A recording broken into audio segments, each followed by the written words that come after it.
ઓલપાડના પરિયા ગામ પાસે મહેક ઇન્ડસ્ટ્રીઝમાં લાગી આગ.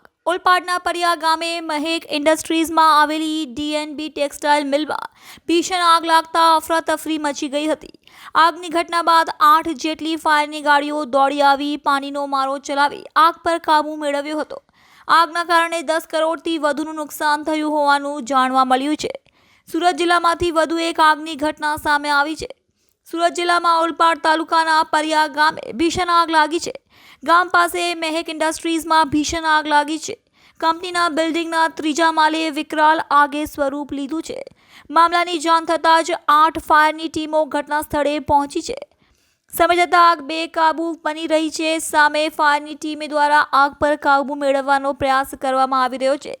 જોકે આગ લાગવાનું કારણ હજુ પણ અકબંધ છે. કુણાલ પટેલ. કુણાલભાઈ કયા ફાયરમાંથી આવ્યા છે? ટોરેન્ટ પાવરમાંથી. આ શું ઘટના બની છે? ક્યારની આગ લાગી છે અને હાલ શું પરિસ્થિતિ છે? આ મહેક ઇન્ડસ્ટ્રીયલ છે. એમાં પોલીસ કંપની કહ્યું કે રેશમના કાપડ ને એ બધું બને છે. એમાં ફાયર થયું. કેટલા વાગે કોલ મળેલો? અમે લગભગ 6:30 પછી કોલ કર્યો. અને શું પરિસ્થિતિ છે આગની? અત્યારે પરિસ્થિતિ અમે કાબૂમાં લેવાની ટ્રાય કરેલા છે. કયા ફાયર ને કેટલા ફાયર છે? એસએમસીના 5 થી 6 ફાયર, પાનોલીના આવ્યા છે, ટોરેન્ટ પાવરનું અમારું, આજુબાજુના બીજા ફાયર છે.